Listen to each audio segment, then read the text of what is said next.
पत्रकार मित्रांचं मनापासून स्वागत करतो। आज प्रचाराचा 5 वाजेपर्यंत शेवटचा दिवस होता। आम्ही प्रचार सभा घेत होतो, तुम्हीही सगळं कव्हर करत होते। तुम्ही आता जरा रिलॅक्स वाटताय, तुम्हाला अजून बातम्या पाहिजेत। मी रिलॅक्स आहे। मी संपूर्ण महाराष्ट्रामध्ये फिरलो, जवळपास 75 पेक्षा जास्त सभा घेतल्या, काही 20-25 ह्याच्यावर घेतल्या, ऑडिओ व्हिडिओ डायरेक्ट, आणि जिकडे पोहोचलो नाही तिकडे व्हिडिओच्या माध्यमातून पोहोचण्याचा प्रयत्न केलेला आहे। पण सभांना मी पाहिलं की आतापर्यंतच्या इतिहासामध्ये कधी एवढा प्रतिसाद सभांना मिळाला नव्हता, तेवढा दांडगा प्रतिसाद सगळ्या सभांना मिळाला। लाडक्या बहिणी, लाडके भाऊ, लाडके शेतकरी, लाडके ज्येष्ठ सगळे त्याच्यामध्ये त्या सभेला यायचे, आणि एक पॉझिटिव्ह, एक चांगलं एक वातावरण मी पाहिलं, आणि एक उल्हास, एक जल्लोष होता, एक उत्साह होता सभांमध्ये।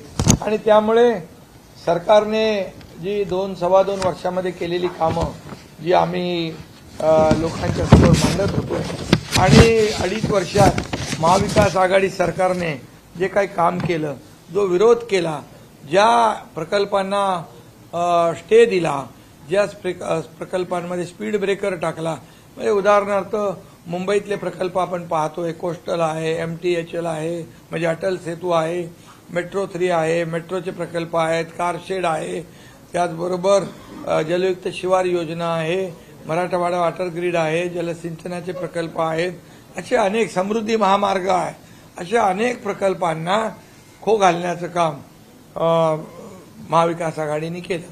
आणि म्हणून माझं ओपन त्यांना आव्हान होतं की तुम्ही 2.5 वर्षात काय केलं आणि आम्ही 2-2.25 वर्षात काय केलं, होऊन जाऊ द्या समोरासमोर, दूध का दूध, पाणी का पाणी। कारण त्यांनी बंद पाडलेले प्रकल्प आम्ही सुरू केले, बिफोर टाइम कंप्लीट केले। आज मेट्रो 3चा उपयोग तुम्ही करताय, आज कोस्टलचा उपयोग तुम्ही करताय, अटल सेतूचा तुम्ही उपयोग करताय, समृद्धी हायवेचा उपयोग करताय। असे जे काही प्रकल्प आहेत, या राज्याच्या हिताचे प्रकल्प आम्ही पूर्ण केले, आणि नवीन प्रकल्पांना देखील चालना आम्ही दिली। मी आपल्याला फक्त एवढंच सांगतो की सिंचनाचे प्रकल्प महाविकास आघाडीच्या सरकारमध्ये मी होतो, फक्त 4 प्रकल्पांना मान्यता दिली। आमच्या सरकारने 124 प्रकल्पांना मान्यता दिली, लाखो हेक्टर जमीन ओलिताखाली आणण्यासाठी। शेतकऱ्यांसाठी आम्ही निर्णय घेतले। आज कल्याणकारी योजना पहा, जर आपण जे बॅरल लँड आहे तिथे काय उगवत नाही, तिथे सोलरवर ऊर्जा निर्माण करण्यासाठी 50,000 रुपये एकरी देण्याचा आम्ही निर्णय घेतला। हेक्टरी 1.25 लाख रुपये त्यांना मिळत आहेत। आज 12,000 रुपये शेतकऱ्यांना आम्ही निर्णय घेतला। 1 रुपयात पीक विमा योजना देण्याचा निर्णय घेतला। आज 7.5 HP पंपाने शेती करणारा शेतकऱ्याला वीज बिल आम्ही माफ केलं। आज किती आम्ही निर्णय घेतले, आणि कर्ज माफ करण्याचा आम्ही निर्णय घेतला। त्याचबरोबर लाडकी बहीण योजना, या योजनेचा देखील आम्ही सुरुवात केली। त्यामध्ये मोठ्या प्रमाणावर विरोध केला, मोठ्या प्रमाणामध्ये खोडा घातला, कोर्टातही गेले, पण कोर्टाने त्यांना चपराक दिली, आणि ही योजना आता सुरू झाली। 5 इन्स्टॉलमेंट त्याच्यामध्ये आम्ही त्या माझ्या लाडक्या बहिणींना आम्ही देऊ शकलो, याचं समाधान आहे। आज एका मुलीने आत्महत्या केली, मी भाषणातही सांगितलं, एका मुलीने आत्महत्या केली फक्त तिला इंजिनिअरिंगचं शिक्षण घेता आलं नाही म्हणून। 50% सरकार भरत होतं, 50% पालक भरत होते, पण 50%चा भार पालकावर नको म्हणून तिने आत्महत्या केली। 12:30 वाजता तुमच्या कुठल्या चॅनलने मला दाखवलं। मी रात्री 1:30 वाजता ताबडतोब चंद्रकांत पाटील मंत्र्यांना सांगितलं, प्रस्ताव तयार करा, आणि आपल्याला डॉक्टर, इंजिनियर, वकील, MBA जे काय करायचं आहे, उच्च शिक्षण त्या मुलींना मोफत देण्याचा निर्णय आम्ही घेतला। अनेक निर्णय आम्ही घेतले, त्यामुळे याचं समाधान आम्हाला आहे की 2-2.25 वर्षामध्ये आम्ही जे काम केलं त्याचं समाधान आहे, आणि हे समाधान लोकांच्या चेहऱ्यावर प्रतिबिंबित होत आहे, लोकांच्या चेहऱ्यावर ते दिसू लागलंय। म्हणून सभांना प्रचंड उत्स्फूर्त असा प्रतिसाद आम्हाला मिळाला आणि म्हणून मी आपल्याला एक प्रामाणिकपणे सांगतो, मी काय खोटं बोलणार नाही, मला असं ती सवयी नाही आणि फेक नॅरेटिव्ह पसरवायची सवय नाही आहे. जे आहे ते खरं आहे आणि खरी वस्तुस्थिती तुम्हाला मी सांगतो की या राज्यामध्ये 2-2.25 वर्षात जे केलेलं काम आहे या कामावर जनता खुश आहे आणि त्यांनी ठरवलंय की महायुतीचं सरकार पुन्हा आणायचं. आणि मी तुम्हाला पूर्णपणे खात्रीने सांगतो की येत्या 20 तारखेला लोक भरभरून मतदान करतील आणि 23 तारखेच्या रिझल्टमध्ये महायुती पूर्ण बहुमताने या राज्यामध्ये पुन्हा येईल, कारण ही काळाची गरज आहे असं लोकांचं मत आहे. या निवडणूक प्रचारामध्ये विरोधकांनी प्रामुख्याने कृषी उत्पन्न मालाला हमीभाव मिळत नाही या संदर्भात खूप प्रचारामध्ये मुद्दे उपस्थित केले. विशेषतः सोयाबीन उत्पादकांना हमीभाव मिळत नाही आणि कापूस हे 2 मुद्दे प्रामुख्याने. आम्ही लोकसभा इलेक्शन झाल्या हेक्टरी 5,000 रुपये सोयाबीन, हेक्टरी 5,000 रुपये कॉटन याला आम्ही तात्काळ अनुदान दिलं, त्याचं वाटप सुरू झालं. आणि मी पियुष गोयल आपले मंत्री महोदय आहेत, त्याचबरोबर अमित भाई आपले सहकार मंत्री आहेत, त्यांच्याशी बोलून मी तात्काळ त्यांना विनंती केली तर हमीभाव सोयाबीनला 4,892 रुपये देण्याचा निर्णय झाला. 15% मॉइश्चर असलेलं सोयाबीन 1 किलो पण कुणाकडे असेल तेही खरेदी करण्याचा निर्णय झाला. त्यांनी सांगितलं किती केंद्र तुम्हाला वाढवून पाहिजे त्याची सूची आम्हाला द्या आणि त्यामध्ये बिलकुल कुठेही काही हायगाय होणार नाही. त्याचबरोबर कापसाचं जे आहे कापसाला देखील जवळपास 7,152 रुपये हमीभाव मिळेल. कुठला तो आपला 1-2 प्रकारचे कापूस आहेत त्यामध्ये मध्यम आणि मीडियम स्टेपल कॉटन 7,121 रुपये आणि लॉंग स्टेपल कॉटन 7,521 रुपये हे मिनिमम सपोर्ट प्राइस या ठिकाणी देण्याचा निर्णय झाला आहे. कॉटन कॉर्पोरेशन ऑफ इंडिया हे सगळ्या केंद्रातून हे कापूस खरेदी करतील. जे तफावत आहे ही तफावत देखील ते गॅप फिलिंग करून देणार हा निर्णय झाला. सोयाबीन पेंड जी आहे ती निर्यातीसाठी देखील ती परवानगी देणार, त्याच्यामध्ये जे काही गॅप भरून द्यायचा आहे तोही आम्ही देणार. त्यामुळे सोयाबीन आणि कापसाचं जो प्रश्न होता तो राज्य आणि केंद्र सरकार मिळून आम्ही निकालात काढतोय. शेतकऱ्यांना आम्ही वाऱ्यावर सोडणार नाही. कांद्याचा विषय होता, कांद्याचा विषय देखील आम्ही एक्सपोर्टवरचा बॅन काढला आणि त्या कांद्या व्यापाऱ्यांना देखील पैसे मिळू लागले. शेवटी शेतकरी हा आमचा अन्नदाता आहे. हे विरोधक भडकवत आहेत, विरोधक खोटी दिशाभूल करतायत. आता मी सांगतो आमच्या सरकारमध्ये 2 वर्षामध्ये शेतकऱ्यांना अतिवृष्टी अवकाळी गारपीटमध्ये 15,000 कोटी रुपये नुकसान दिलं. आज एनडीआरएफचे नियम आम्ही पूर्ण बदलले, 2 हेक्टरची 3 हेक्टर मर्यादा केली. सततच्या पावसाचं नुकसान मिळत नव्हतं ते आम्ही देऊ लागलो. गोगलगाईने केलेलं नुकसान कधी आयुष्यात मिळालं नाही ते आम्ही दिलं. त्यामुळे शेतकऱ्यांना आता वाऱ्यावर आम्ही सोडलेलं नाही, सोडणार नाही. आज मागेल त्याला सोलर, मागेल त्याला शेततळं हे देण्याचं आम्ही केलंय. आणि दुसरी गोष्ट शेतकऱ्यांना जोडधंदे म्हणजे त्यांना 12,000चे आता 15,000 आपण करतोय, त्यांना सोलर देतोय. यासाठी देखील किंबहुना ज्या योजना 1 रुपयात पीक विमा योजना देणारं पहिलं राज्य आहे. आणि म्हणून आतापर्यंतच्या 2-2.25 वर्षात शेतकऱ्यांवर महायुती सरकारने 45,000 कोटी रुपये योजनांवर खर्च केलेले.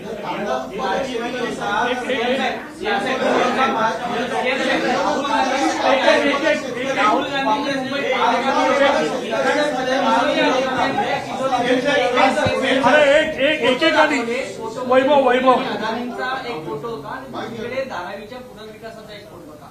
त्यांचा वारंवार आरोप आहे महायुती सरकारवर की जे काही प्रकल्प येत आहेत ते अदानींसाठी तुम्ही केले जातात. तिजोरीतले फोटो दाखवले, कुठेतरी बदनाम करण्याचा प्रयत्न. आता तिजोरी त्यांनी दिल्लीवरून आणली.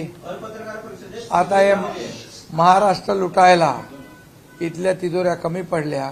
आता महाराष्ट्र लुटण्यासाठी दिल्लीवरून त्यांनी तिजोरी आणली. मग हे कोण आहेत? हे खरं म्हणजे दरोडेखोर आहेत. कारण आम्हाला वाटलं काहीतरी त्याच्यातून निघेल, निघालं काय? कोदा पहाड निकला चुवा. अरे ती तिजोरी मातोश्रीवरून तरी मागून घ्यायला पाहिजे होती, त्याच्यात काहीतरी निघालं असतं. आणि म्हणून मी सांगतो हे बालिशपणा आहे. हे अदानी आम्ही जमीन अदानीला दिलेली नाही, आम्ही जमीन डीआरपीला दिलेली आहे. 2 लाख लोकांना घरं देण्याचा निर्णय तिथं होतोय. उबाटाचं सरकार होतं त्यावेळेस सांगितलं फक्त पात्र लोकांना द्या, पात्र लोकांना द्या, जे कोणी असतील ते पात्र लोक. आम्ही सांगितलं जेवढे लोक राहतात त्या सगळ्यांना द्या. आता 60,000ला देण्याचा निर्णय कुणाचा होता? उबाटाचा होता. आमचा निर्णय 2 लाख घरांना देण्याचा निर्णय कुणाचा आहे? आमचा आहे. आणि त्याचबरोबर अगोदरचं टेंडर तुम्ही रद्द का केलं? कुणासाठी रद्द केलं? कशासाठी रद्द केलं? मग तुम्ही सरकारमधून बाहेर पडल्यावर तुम्ही अगोदर तर त्यांच्याबरोबर चांगलं साठलोटं होतं, बैठका होत होत्या. एक माझ्याकडे फोटो आलाय, त्याची गाडी कोणतरी चालवत होता, रोहित पवार त्यांची गाडी चालवताना दिसतोय. उद्धवजींच्या बरोबर त्यांच्या बैठका झालेल्या दिसत आहेत. मग का बिनसलं, कुठं फिसकटलं? आणि मग आता तुम्ही त्यांना विरोध करू लागलेत. म्हणजे तुम्ही जेव्हा सत्तेत होतात तेव्हा तुम्हाला माहित होतं हा प्रोजेक्ट आपल्या हातात आहे, आपण कॅप्चर करून मलिदा काढू. आता विरोधी पक्षाच्या भूमिकेत गेल्यानंतर तुम्ही त्याला विरोध करताय. अरे ते गरीब लोक कसे राहतात? हे चिखलात राहतात, सिवरेजच्या पाण्यात राहतात, संडास बाथरूमचं पाणी वाहतंय, तिथं लोक राहतात. तुम्ही तर चांगले माड्या बंगले बांधताय, तुम्ही तुमचं जीवनमान सुधारवताय. अरे बांधा, 1 बंगला बांधा, 2 बांधा, 3 बांधा, पण त्यांना तुम्ही खितपत ठेवलंय त्या घाणीमध्ये. एका घराची किंमत 1 कोटी रुपये. 2 लाख घरं त्यांना मिळणार.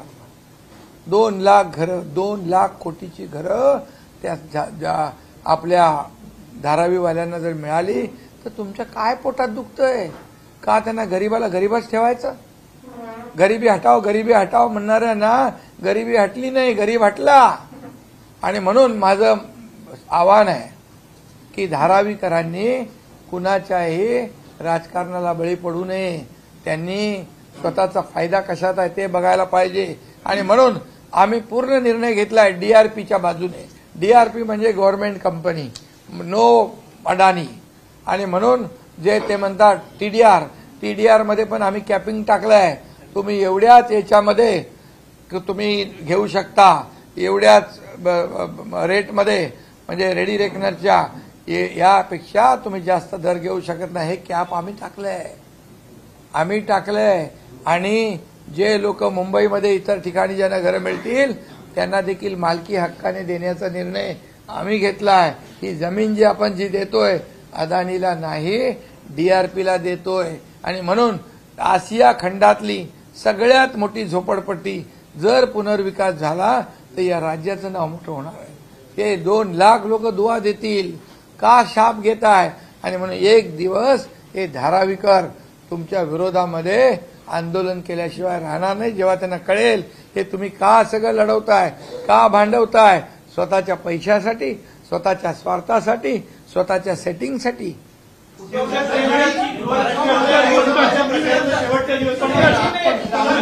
राहुल गांधी मुंबईत येतात, पत्रकार परिषद घेतात आणि त्यांचा प्रमुख मुद्दा हा धारावीच असतो. राहुल गांधींना अचानक धारावीमध्ये इतका इंटरेस्ट किंवा याच्याविषयी एवढा प्रबळ का निर्माण झाला? राजकीय कारण काय वाटतं? धारावी हा आशिया खंडातला नाही, लाडकी बहीण आहे. बोला.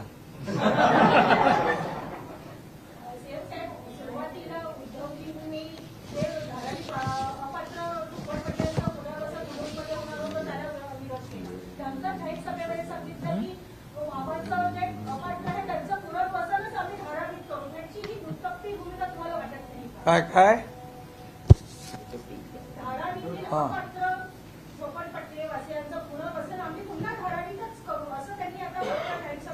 म्हणजे दुटप्पी भूमिका आहे. तुम्ही आधी सांगितलं फक्त पात्र लोकांना द्या. पात्र लोक 60,000 आहेत, 2 लाख लोक सगळे आहेत. म्हणजे तुम्ही आधी सेटलमेंट केलं, त्याला फायदा होईल असं बघितलं. 1,20,000 लोकांना बेघर करायचं तुम्ही ठरवलेलं, पण आम्ही ते होऊ देणार नाही. म्हणजे पूर्णपणे याच्यामध्ये तुमचं मॅच फिक्सिंग बिघडलेलं आहे. आणि तुम्हाला जे पूर्वी जे ठरलं होतं ते आता फिसकटलेलं आहे. आणि म्हणून माझं एकच प्रामाणिक मत आहे, या धाराविषयी आम्हाला काही त्याच्यामध्ये आम्हाला काही वैयक्तिक स्वार्थ नाही आहे. आम्हाला त्याच्यातून काही मिळवायचं नाही. आम्हाला त्याच्यातून पॉलिटिकल फायदा मिळवायचा नाहीये आणि आम्हाला कुठल्याही प्रकारचं क्रेडिट घ्यायचं नाहीये. आम्हाला एवढंच आहे की धारावी हा प्रकल्प जागतिक दर्जाचा आहे. याला स्पेशल प्रोजेक्टचा आपण स्टेटस दिलेला आहे. 2 लाख लोकांना जर आम्ही घरं दिली तर त्यांचा दुवा मात्र मिळाल्याशिवाय राहणार नाही. हाच आमचा स्वार्थ आहे. आणि म्हणून मी म्हणेन, मागाशी तुम्ही म्हणाला टप्पी मिळाले नाही मणी म्हणून सोडले अदानी.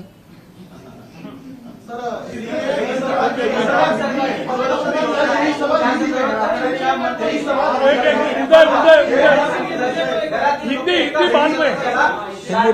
बात में आपल्या लाडकी बहीण योजनेचा सर्व घरातल्या महिला सदस्यांना मिळतो. त्यांचं आणि तुमच्या लाडकी बहीण योजनेमध्ये खूप मोठा फरक आहे. त्यांचं काय कर्नाटक लक्ष्मी योजना कुठली कर्नाटकमध्ये एका घरातल्या एका बहिणीला मिळतो. पण आपल्या महाराष्ट्रामध्ये ज्या घरामध्ये 2 बहिणी असल्या तरी सुद्धा त्यांना आम्ही देण्याचा निर्णय घेतलेला आहे. कारण आम्ही भेदभाव करत नाही, जातीपातीचा भेदभाव नाही. मराठी माणसांना पण मिळते, उत्तर भारतीयांना पण मिळते, हिंदूंना पण मिळते, मुसलमानांना पण मिळते, ख्रिश्चनांना पण मिळते. सगळ्यांना या योजनेचा फायदा मिळतोय.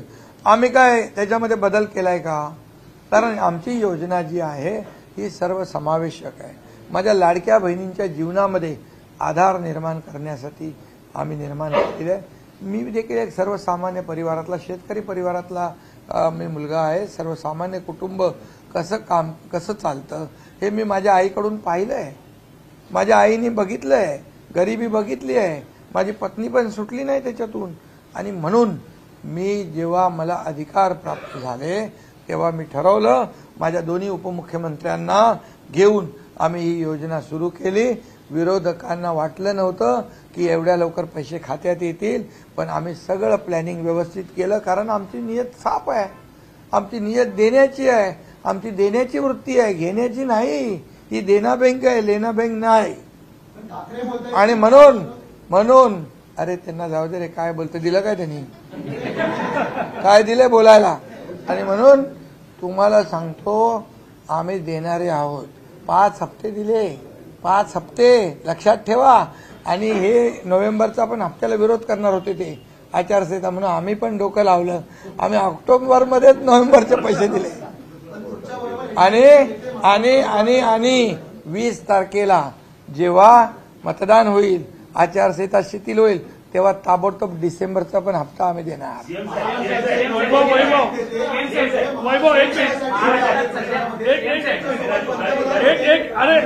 राजा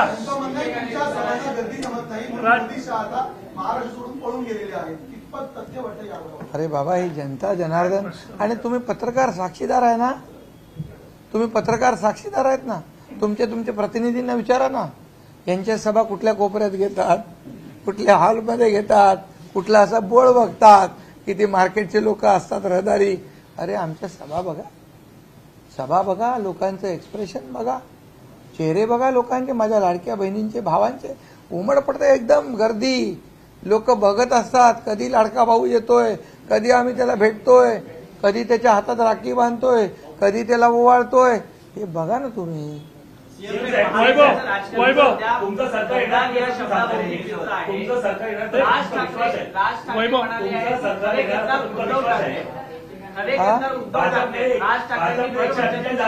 काय राज ठाकरे भर मंचावरनं खरे गद्दार उद्धव ठाकरे, खरे गद्दार उद्धव ठाकरे असं राज ठाकरे भर मंचावरनं. मग ते काय खोटं थोडंच आहे, खरंच आहे. कारण 2019ला शिवसेना भाजपा युती गठबंधन म्हणून लढले. एकीकडे मोदी साहेब, एकीकडे बाळासाहेबांचे फोटो लावले. महाराष्ट्रातल्या जनतेने भरभरून मतदान केलं, मेजॉरिटी एवढं मॅन्डेट दिलं. आणि जसं त्यांना कळलं की आमच्याशिवाय सरकार बनत नाही, त्याच दिवशी संध्याकाळी त्यांनी स्टेटमेंट केलं की आम्हाला सगळे दरवाजे मोकळे आहेत. म्हणजे काय, तुम्ही एक तर युतीत लढले आणि सगळे दरवाजे मोकळे कसे झाले? म्हणजे तुमचं अगोदर ठरलं की सरकार बनवायचं काँग्रेसबरोबर आणि मुख्यमंत्री पद घ्यायचं स्वतःच्या स्वार्थासाठी, स्वतःच्या मोहापायी, खुर्चीसाठी. तुम्ही बाळासाहेबांचे विचार सोडले. बाळासाहेबांचे विचार सोडले, बाळासाहेबांच्या विचाराच्या विरुद्ध तुम्ही आघाडी केली, अनैसर्गिक या महाराष्ट्रातल्या जनतेच्या पाठीत खंजीर खुपसला, भारतीय जनता पक्षाच्या पाठीत खंजीर खुपसला. मग खरे गद्दार कोण? बरोबर ते बोललेत. मग तुम्ही आम्हाला जे रोज हिणवता त्याचा तुम्हाला अधिकार आहे. आम्ही तर उलट आम्ही सांगितलं पुन्हा आपण झालं जे झालं, पुन्हा तुम्ही शिवसेना आणि भाजपचं सरकार तयार करा, गठबंधन सरकार येऊ द्या, कोणी काय बोललं ठरलं जाऊ द्या, आता पुन्हा आपण येऊ. पण त्यांना 5 वर्ष मुख्यमंत्री म्हणून काम करायचं होतं. शिवसेना गेली वाऱ्यावर, धनुष्यबाण गेला वाऱ्यावर, काही गेलं त्यांना काही घेणं देणं नव्हतं. शिवसैनिकाचं खच्चीकरण होत होतं, शिवसैनिक जेलमध्ये जात होते, आमदाराला निधी मिळत नव्हता. आणि हे सगळं जे आहे त्या सगळं जे पाहिलं आपण, आणि त्यामुळे आम्ही हा निर्णय घेतला, लोकांच्या मनातलं सरकार स्थापन केलं. आणि आज मला अभिमान आहे की लोकसभेमध्ये त्यांच्यापेक्षा स्ट्राईक रेट आमचा जास्ती, त्यांच्यापेक्षा वोट शेअर आमचा जास्ती. त्यांनी 13 लढलो, आम्ही समोर समोर फाईट केले, आम्ही जास्ती जागा जिंकलो. हे लोकांनी प्रूव्ह केलेलं आहे. आणि म्हणून राज ठाकरे बोलले ते बरोबर आहे, ते अगदी बरोबर आहे. स्वतःच्या गिरेबांमध्ये झाकून बघायला पाहिजे. अरे किती लोक येत आहेत आज आमच्याकडे, 50 आमदार, 13 खासदार, शेकडो हजारो सरपंच, ग्रामपंचायत सरपंच, लोकप्रतिनिधी, लाखो शिवसैनिक, हे सगळे गद्दार आहेत. हे सगळा कचरा आहे. जे गेला तो कचरा, आता राहील काय? मग एवढाच कचरा राहील.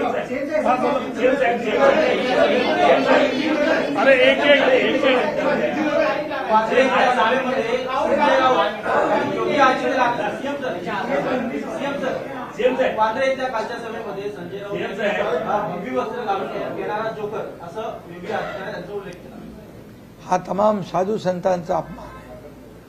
खरं म्हणजे बाळासाहेब पण भगवी वस्त्र घालायचे, भगवे कपडे घालायचे. आणि म्हणून ज्यांनी साधू संतांचा अपमान केलाय ते कुठलेही कोणी असू दे, त्यांचा अपमान यांना महागात पडेल. आणि या निवडणुकीमध्ये त्यांना त्यांची जागा दिसेल. सगळ्यात मोठा जोकर कोण आहे महाराष्ट्रामध्ये? सगळ्यात मोठा काय भोंग्या भूत का सोंग्या भूत कोण आहे? तुम्हाला महायुती म्हणून तुम्हाला विश्वास आहे की तुमचं सरकार परत येणार. भाजपाने 148 जागा 100% आणि तुम्ही त्याच्या खालोखाल तुम्ही आहात. भाजपाने शतप्रतिशतचा नारा दिलेला आहे. तर याकडे तुम्ही कसं बघताय? महायुतीचं सरकार येणार. आमच्या किती आल्या, भाजपच्या किती आल्या, राष्ट्रवादी अजितदादाच्या किती आल्या, यापेक्षा महायुतीच्या किती आल्या, हा फोकस आम्ही केलेला आहे. महायुती पूर्ण बहुमतात येणार, या राज्यातल्या जनतेने ठरवलेलं आहे. हे तुम्हाला 23 तारखेला दिसेल.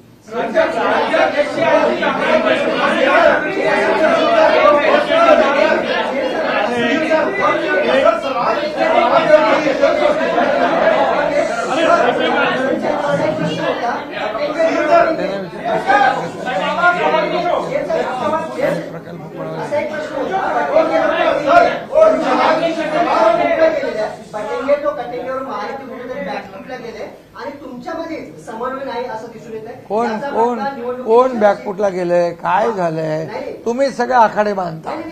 अरे बाबा, अरे काय अर्थ घ्यायचा? का वाकडा घेताय? सरळ घ्या ना.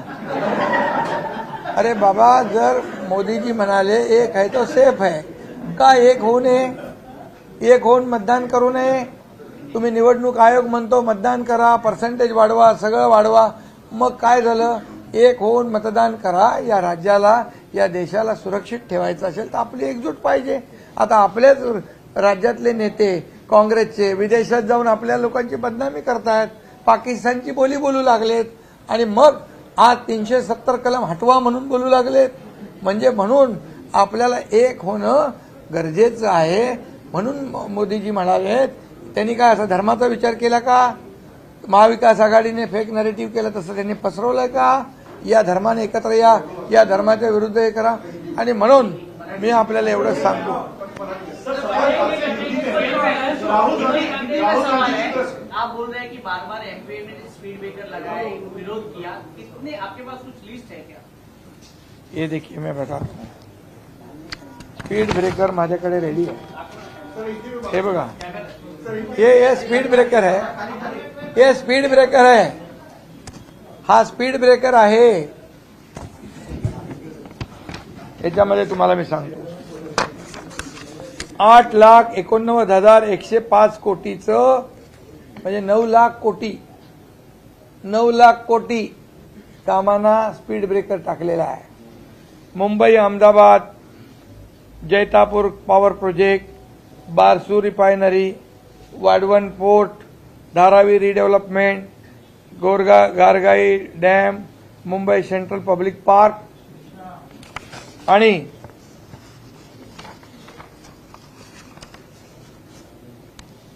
त्याचबरोबर याच्यामध्ये केंद्र सरकार 5,62,000 कोटी देणार होते, त्यांचा शेअर. जलयुक्त शिवार, मराठवाडा वॉटर ग्रीड 80,000 कोटी, त्यालाही खो घातला. आता वाढवण पोर्टला 76,000 कोटी रुपये आम्ही स्पीड ब्रेकर काढला, त्यांना चांगला ब्रेक मारून टाकला. स्पीड ब्रेकर टाकणाऱ्यांना 76,000 कोटीची इन्व्हेस्टमेंट झाली, भूमिपूजन झालं. आणि म्हणून या वाढवण पोर्टमध्ये 12 लाख जॉब नोकऱ्या मिळणार होत्या. टोटल याच्यामध्ये आतापर्यंत 14 लाख नोकऱ्यांवर गदा आली त्यांच्या बंदीमुळे, त्यांच्या स्पीड. मी सांगतो तुम्हाला, याच्यामध्ये वाढवणमध्ये 12 लाख, मुंबई अहमदाबादमध्ये 12 लाख, बारसू रिफायनरीमध्ये 10 लाख, त्याचबरोबर जैतापूरमध्ये 15,000. सांगतो तुम्हाला मी सगळं पुरावे सगळं.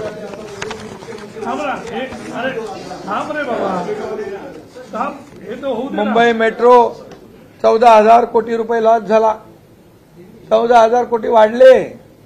गारगाईमध्ये 1,200 कोटी वाढले त्यांच्या विरोधामुळे. आणि हे तर याच्यामध्ये आणखी सांगतो तुम्हाला, धारावी रिडेव्हलपमेंटमध्ये 2 लाख घरं वंचित ठेवतात. आणि तुम्हाला मी आणखी एक गोष्ट सांगतो, 15 वर्षात या मुंबईचं वाटोळं कुणी केलं?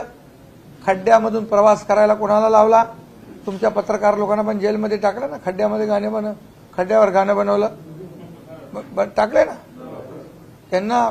म्हणजे काळ्याचं पांढरं, पांढऱ्याचं काळं करायला 3,500 कोटी रुपये 15 वर्षात खर्च केले. कुणाचे पैसे केले? आम्ही आल्या सगळे रस्ते कॉन्क्रीटचे करा म्हणून आम्ही सांगितलं, आणि पुढे खड्डेमुक्त मुंबई होणार. डीप क्लीन ड्राईव्ह आम्ही केलं, प्रदूषण मुक्त मुंबई होणार. आणि एसटीपीचं पाणी आता पण समुद्रामध्ये दूषित पाणी सोडतायत. आम्ही 7 एसटीपी मंजूर केले. 2-2.5 वर्षात सगळं पाणी स्वच्छ होऊन जाणार आणि पाणी निळं क्षार समुद्राचं होईल. समुद्राचं प्रदूषण कमी होईल. का नाही केलं हो त्यांनी? का फक्त पैसे खाल्ले कोविडमध्ये? का पैसे खाल्ले डेड बॉडी बॅगमध्ये? का पैसे खाल्ले कोविड सेंटर खोटं दाखवून खिचडीमध्ये? हे पाप आहे. आणि म्हणून याचा जबाब त्यांना या निवडणुकीत द्यावा लागेल. मी आपल्याला एवढं प्रामाणिकपणे सांगतो.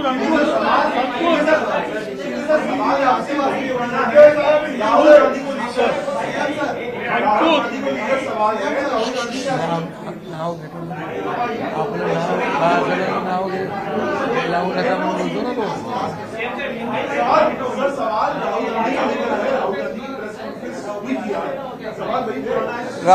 राहुल गांधी जी ने आज एक यहाँ पर बड़ी तिजोरी लाई थी. हमें लगा महाराष्ट्र को कुछ देने के लिए लाए हैं, लेकिन उन्होंने तो उस तिजोरी में से निकाला क्या?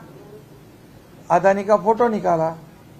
वो पहले कहते थे खट खटाखट दो, यहाँ से आलू डालो, वहां से सोना निकलेगा. बराबर है. अभी हमें लगा कुछ तो देने को आए हैं, अभी बड़ा आश्वासन देंगे महाराष्ट्र को, ये करेंगे वो करेंगे, लेकिन यहाँ तो तिजोरी लेके आए हो. अभी ये महाराष्ट्र के तिजोरी पे एक प्रकार का डाका डालने के लिए आए हो. अभी डाकू लोग और इधर थे ही, और एक नए उसमें भर्ती हो गए. लेकिन राहुल जी से हमें ये उम्मीद नहीं थी, ये इनके नाद में नहीं लगेंगे ऐसा लगा था. लेकिन इन्होंने कुछ गलत जानकारी दे दी और धारावी के खिलाफ में उन्होंने अपना स्टैंड करा. उनको मैं कहता हूं आपके माध्यम से, 2 लाख लोगों को घर मिलने वाला है, 2 लाख लोगों को उनका जीवन मान बदलने वाला है. 2 लाख लोग आज कचरे में रहते हैं, गंदगी में रहते हैं, पानी में रहते हैं, उनकी हालत बहुत खराब है। तो वहाँ के लोग हैं, दलित है, पिछड़े है, आदिवासी है, मागास वर्गीय है, सब लोग हैं।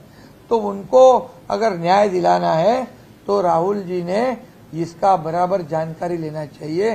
पहले क्या हुआ था? पहले तो सेटलमेंट हुआ था, फिर बाद में जैसे सरकार में से उतर गए तो विरोध क्यों? पहले मैच फिक्सिंग था, अभी ये खत्म हो गया हो। और इसीलिए मैं कहूंगा कि ये धारावी को सभी लोगों ने प्राथमिकता देनी चाहिए।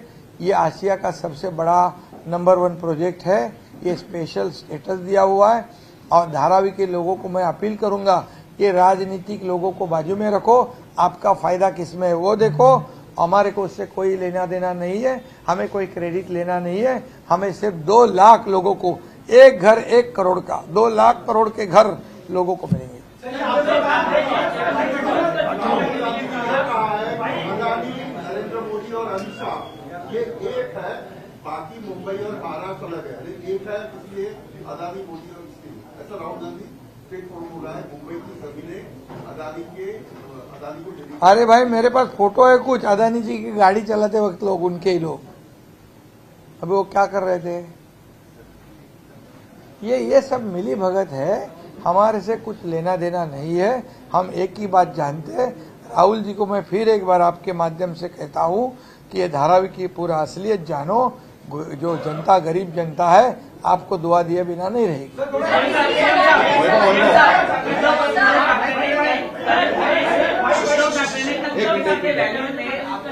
पिताजी का नाम लिया, बाप का उल्लेख किया, बोला कि मेरे बाप का फोटो, हिम्मत है तो मेरे बाप का फोटो वहां से हटा दो और आपके बाप का फोटो लगाओ, है हिम्मत तो चुनाव लड़के दिखाओ। अरे मेरे बाप का नाम है संभाजी शिंदे और मेरा नाम है एकनाथ संभाजी शिंदे।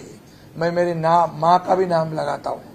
मैं इतना ही कहता हूँ, बाला साहब ठाकरे जी का नाम मैं नहीं लगाता हूँ, लेकिन बाला साहब ठाकरे जी के विचार जो है उनका नाम मेरे हृदय में है, मेरे दिल में है।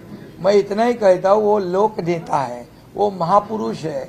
आज मैं इतना कहता हूँ, मुख्यमंत्री होने के बावजूद बाला साहब ठाकरे जी का तैल चित्र, जो फोटो हमारे विधान भवन के सेंट्रल हॉल में लगाने की उन्होंने हिम्मत करी, कोशिश करी, वो एकनाथ शिंदे ने किया है।